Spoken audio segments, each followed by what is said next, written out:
November 3, 1944. The wind across the northern plains of Honshu carried an eerie metallic chill that morning sharp enough to sting the eyes, yet strangely delicate, like the quiet breath drawn just before something immense awakens. I remember standing on a frozen ridge, half hidden among skeletal trees, watching Japanese engineers move across a clearing that had become an improvised launch range. The dawn light was pale, watery, trying and failing to warm the frostbitten ground. Everything felt muted, suspended, as if the world knew what was about to be released upon it then. I saw it, a vast pale sphere, trembling like a living creature, its paper skin glistening under the first touch of sunrise. At that distance, the balloon looked unreal, too fragile, too ghost-like to be considered a weapon. Its curves swayed gently, rippling from the slightest whisper of wind. Men in khaki uniforms circled it carefully, holding ropes as if they were tethering a restless spirit. The atmosphere around the clearing was thick with tension.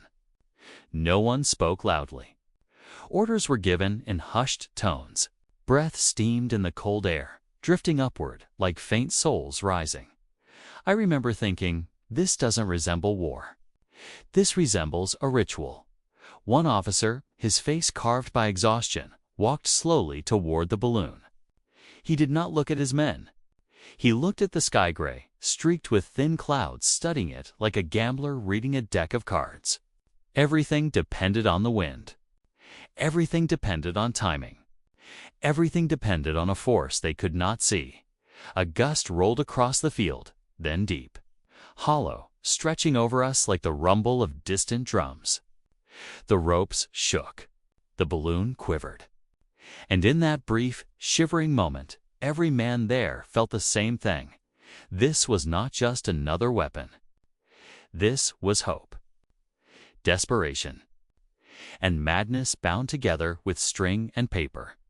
Before we continue, if hidden wartime inventions and secret weapons fascinate you, take a second to subscribe, like the video, and share your thoughts after the documentary. Your support helps us uncover more forgotten chapters from military archives around the world. Now let's return to that cold, unforgettable morning. The final checklist began. A soldier knelt beneath the balloon's belly, inspecting the bomb rack 6 incendiaries and a single high-explosive device, secured with crude metal clasps. Another man adjusted the ballast arms, checking sandbags that would be dropped automatically as the balloon changed altitude. A third worker held a match, shielding it in both hands. The tiny flame illuminated his trembling eyes for a heartbeat before he fed it into the hydrogen intake pipe. The balloon jerked upward instantly. Alive, it strained against the ropes with a startling, hungry force, paper skin stretched tight like breathing lungs. The engineers tightened their grip. There was no engine roar, no mechanical heartbeat, just the disturbing silence of a weapon eager to rise. Then the officer's voice rang out, sharp as a blade in the cold air. The ropes were released, slowly, elegantly, frighteningly. The massive sphere floated upward, drifting higher and higher until its pale form began dissolving into the morning clouds. By the time I blinked, it had faded into nothing, gone, swallowed by the invisible river flowing above Japan. That river was the jet stream, a force the West barely understood, a force Japan was about to weaponize. 3 days later, that silent, drifting ghost would reach the United States, and for the first time in history, warfare would leap an ocean without a pilot, without an engine, without a sound. I stood there, breath caught in my chest, whispering to myself, if this works, the Americans won't know what hit them. I was right. The truth of this weapon was stranger than imagination itself. And it began with a desperate need. Late 1944 was a dark chapter for the Japanese Empire. Their fleets were shattered, their oil reserves dwindling, their Air Force losing pilots faster than they could replace them. American shipyards were pouring out materials at a pace no Axis nation could match. Japanese commanders knew what was coming: a siege, an invasion, perhaps even the collapse of the empire itself. They needed a way to strike the U.S. mainland, to cause confusion, to strain American resources, to force the enemy to look back over its shoulder. Traditional bombers could never make the trip. Submarine-launched aircraft were unreliable. Rockets were years beyond reach, but nature offered one bizarre possibility. High above Earth, between 30,000 and 40,000 feet, blew a roaring, relentless current. Today, we call it the jet stream. Back then, most of the world barely knew it existed. But Japan, through decades of balloon experiments and meteorological study, understood it better than any nation alive.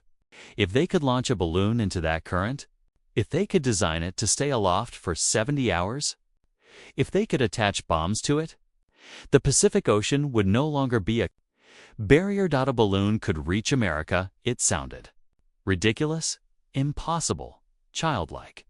But war has a way of turning absurd ideas into lethal realities. And so the Fugo balloon bomb was born. A weapon crafted from the most delicate materials imaginable: rice paper panels, seaweed paste, thin rope, balsa wood frames combined into a sphere large enough to swallow a small hut. It defied logic. It defied common sense, and yet it worked. The true genius of the Fugo did not lie in its materials, but in its automated control system. A barometric sensor triggered sandbags to drop as the balloon cooled and sank during night. When sunlight warmed the hydrogen, it rose again, stabilizing around 34,000 feet right inside the jet stream's core. This dance: rise, fall, rise, fall would continue all the way to North America. Hanging beneath it were bombs designed to ignite wildfires and disrupt infrastructure. Japan launched nearly 9,000. Of these ghost weapons, only a fraction reached the continent, but the ones that did terrified American intelligence. The first known landing occurred in early November 1944, when ranchers in Montana found strange wires dangling from a shredded paper sphere. At first, they thought it was children's debris. Then they discovered the unexploded bomb.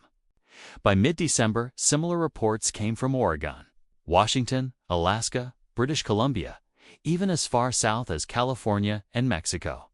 Something was crossing the Pacific. Something silent. Something unstoppable. American officials panicked. A top-secret investigation began.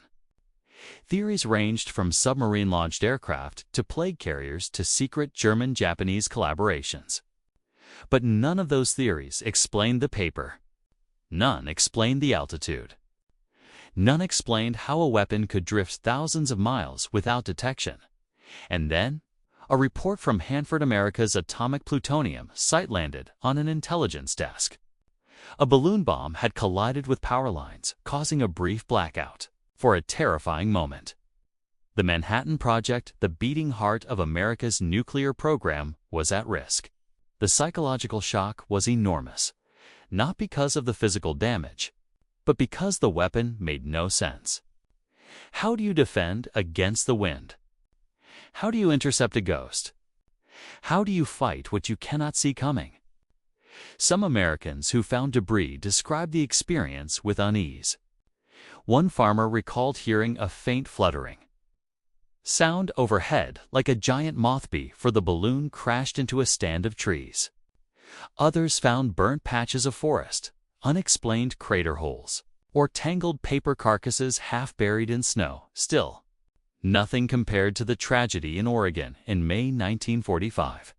A pastor's wife and 5 children on a Sunday picnic found a balloon bomb lodged in the ground. They approached out of curiosity. The device exploded. 6 lives lost, the only World War II American. Mainland casualties caused by enemy action. The government immediately tightened the press blackout. Japan must never know one of their strangest weapons had succeeded. For the Japanese, back home. The launches continued in hope and silence. They received no confirmation. They never knew whether their strange paper warriors reached their target. For many young engineers, each balloon was a message thrown into the sky, an act of faith. Their last offensive weapon of the war drifted away, and they never saw the results. Comparing the Foucault to other weapons of the era reveals something astonishing. While Germany built the V-2 rocket, a roaring titan of steel and fire, and America produced long-range bombers capable of destroying entire cities, Japan chose something completely opposite. No engines, no metal skin, no pilots, just paper and science. A weapon launched not with fuel, but with wind. Even decades later, military analysts admired the simplicity. The balloon was cheap. It required no fuel, no risky flights, no training. It could travel farther than any aircraft Japan possessed. And unlike a V-2, it was impossible to track or intercept. The Americans deployed thousands of men to investigate sightings, search forests, guard power plants, and patrol sensitive installations. They feared biological weapons. They feared sabotage. They feared the unknown. Japan forced them to fight shadows. Even Soviet scientists after the war were impressed. They noted that Japan had delivered the world's first true intercontinental strike system. A primitive system, yes, but a real one. The balloon bomb. Fragile, laughable, yet quietly revolutionary. As the war drew to its final months, balloon launches slowed. Japan's industrial capacity collapsed. Hydrogen was scarce.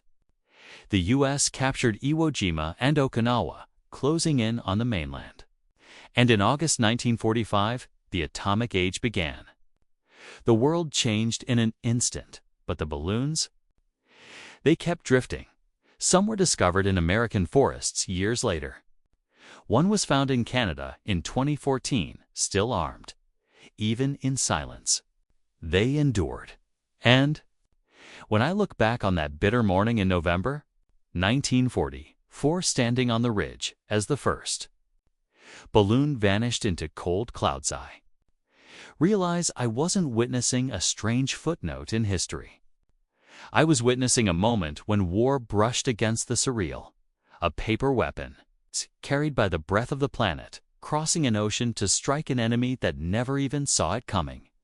A weapon made of fragility, delivering fear. A weapon born from desperation, achieving the impossible. A weapon forgotten by many, but unforgettable to those who discovered it in their fields, forests, and power lines. The Japanese Foucault balloon bomb was not powerful enough to change the war. But it changed something else, our understanding of what a weapon could be. It taught the world that innovation does not always roar. Sometimes it drifts silently on the wind. It showed that the sky above, Uzvast, cold, unknowable, is a battlefield as real as any trench or beachhead. And it proved that even in the bleakest moments, human ingenuity takes forms that defy imagination. A fragile paper lantern, a silent trans-Pacific traveler, a ghost weapon that rode the jet stream, and the first intercontinental strike system in human history.